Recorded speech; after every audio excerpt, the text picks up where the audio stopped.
Muy buenas tardes, mis queridos planetarios. Aquí estamos en el inicio de una semana que creo que nadie se pudo poner aparte de los sentimientos que nos daba todo lo que estaba ocurriendo en Estados Unidos, en Minnesota. Ver a esta gente, creo que nosotros lo habíamos dicho ya en una de las columnas anteriores, no me acuerdo si la semana pasada o la anterior, que quizás la única esperanza era que se levantaran los mismos ciudadanos de Estados Unidos. Y parece que eso está pasando, es decir, ya había pasado, lo que pasa es que nunca se le daba, no tenía continuidad quizás, pero el asesinato a sangre fría que tuvo esta semana el pobre enfermero Alex Pretti realmente conmovió al mundo entero. Y esto se va sumando, digamos, a la indignación que nos provoca Palestina con Israel, que está destruyendo Gaza y que sigue soñando como si nada con armar playas hermosas en una franja ocupada, sumado a muchísimas otras cosas, el golpe de Venezuela, tantas otras cosas. Pero bueno, con este levantamiento de Minnesota como telón de fondo, hubo colectivos y centros sociales italianos que encontraron el momento justo para avanzar en la conformación de una coalición que reconozca las autonomías de las ciudades, que luchen contra el autoritarismo, contra las guerras, que defiendan a los trabajadores y a los inmigrantes. Y esta semana, mientras todo esto pasaba en Minnesota, en Bolonia se reunían más de 2.000 personas, 2.000 referentes que estaban ahí en persona en una comunidad social, en una sede social de Bolonia, que es una de las ciudades más de izquierda de Italia. Bueno, se juntaron 2.000 dirigentes sociales, gremiales, de ONGs, mientras otros 3.000 estaban presentes a través de streaming.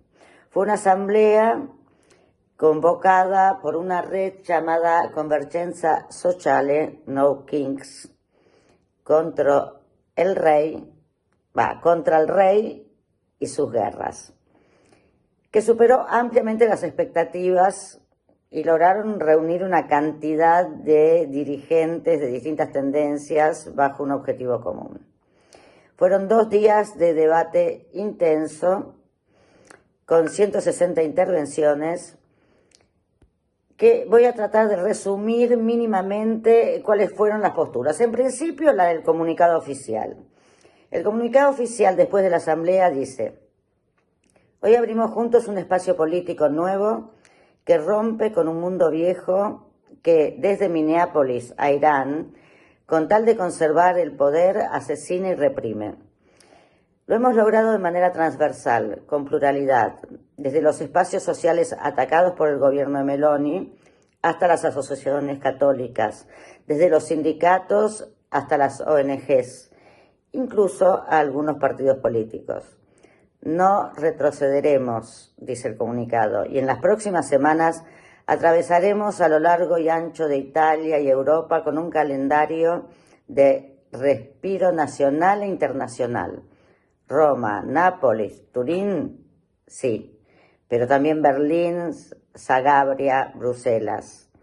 Vamos hacia un paro general europeo.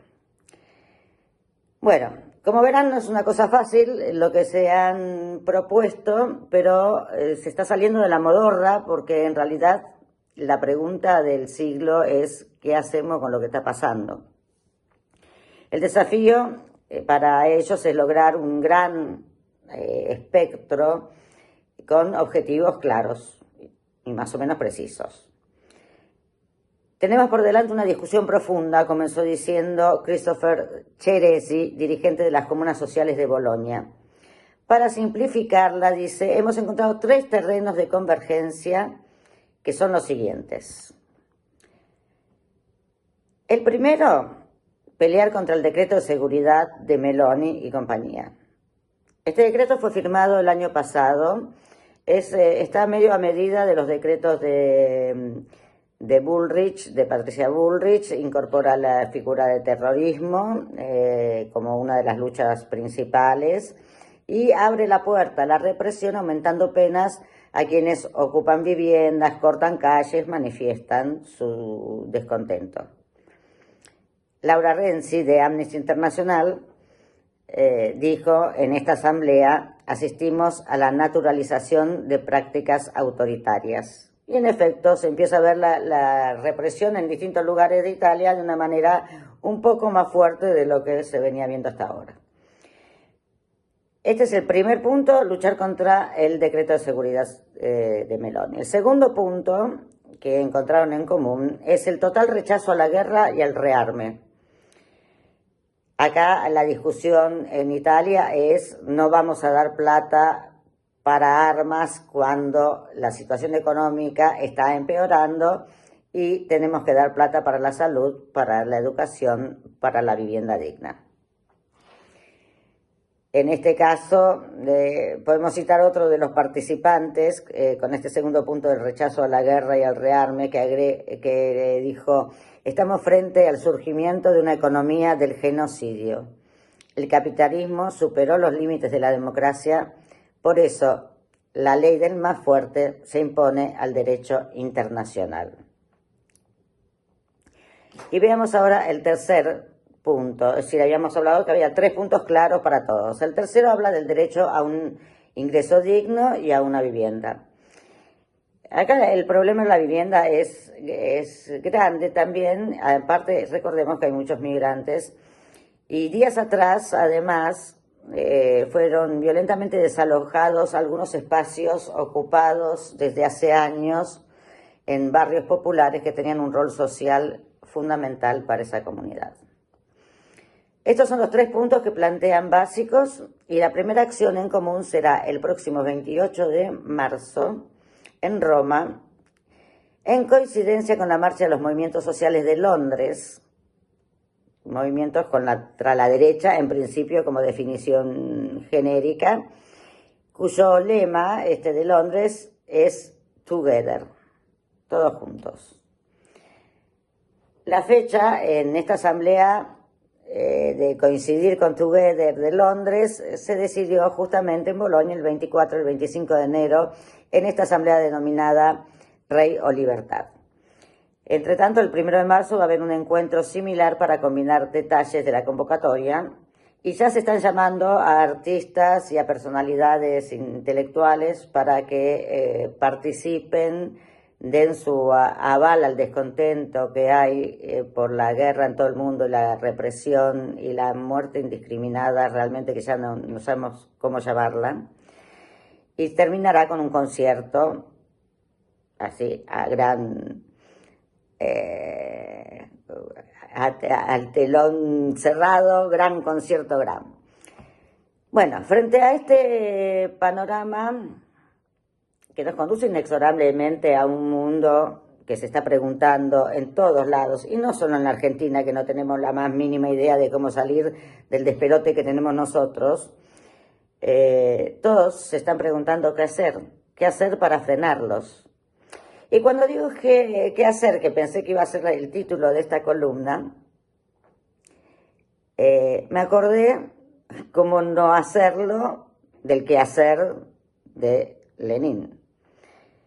Lenin en el 1901 escribió una especie de escrito político un poco rápido, digamos, que no llega a ser un panfleto, pero son sus ideas principales de qué hacer, decía el título de su escrito, preguntas candentes de nuestro movimiento. Algo que no podríamos hacer en este momento, la misma pregunta. Por entonces la respuesta de Lenin fue, bueno, los marxistas deben formar un partido político de vanguardia para poder difundir los ideales políticos del marxismo, que eran básicamente ideales de igualdad de clases, o que no hubiera clases directamente, no igualdad de clases, sin clases. Y en ese mismo texto, Lenin considera que las bases de la estrategia revolucionaria marxista están en el estudio teórico, es decir, la teoría antes que la práctica. Bueno, el problema para nosotros a esta altura del partido es que cuando todas las teorías, y sobre todo las de Lenin, que imaginaba una vanguardia iluminada que la verdad no apareció, y no solo no apareció, sino que cuando apareció nos llevó a la catástrofe. Bueno, cuando todas las teorías las terminamos tirando al tacho de basura, vamos a recurrir a otro gran filósofo o teórico, que es nuestro querido italiano Bifo Berardi. Porque debemos decir que Italia se convirtió en un laboratorio filosófico en estos últimos años.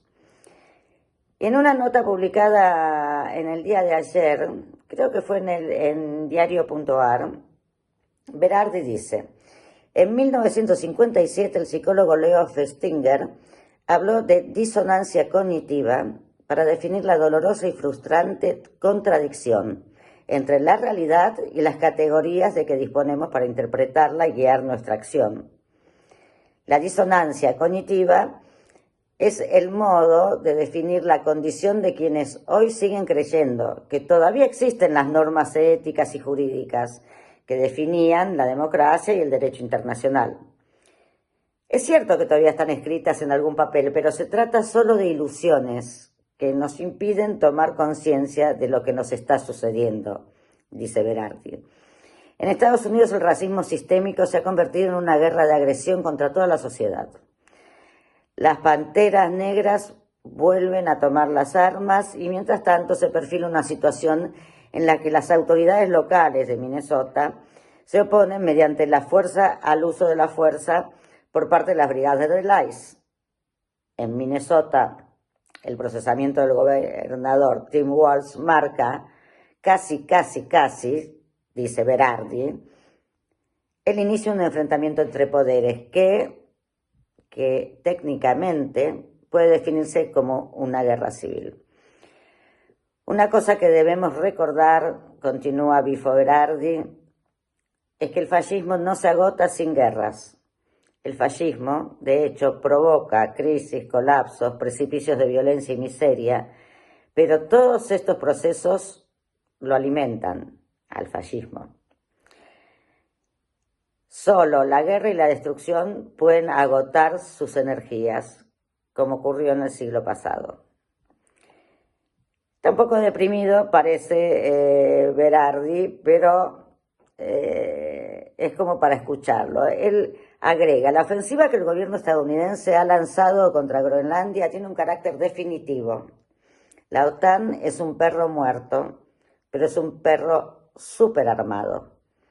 Europa será probablemente, como lo fue en el pasado, el campo decisivo de la contienda. Pero si entonces las potencias europeas en conflicto eran los principales actores, hoy la Unión se verá arrastrada a una guerra que no ha previsto, que no ha elegido y que no puede ganar. La guerra que se prepara en Europa difícilmente será una guerra convencional. En fin, así están las cosas de difíciles, de esta sensación de que no tenemos que bajar los brazos, pero que al mismo tiempo se complica tanto.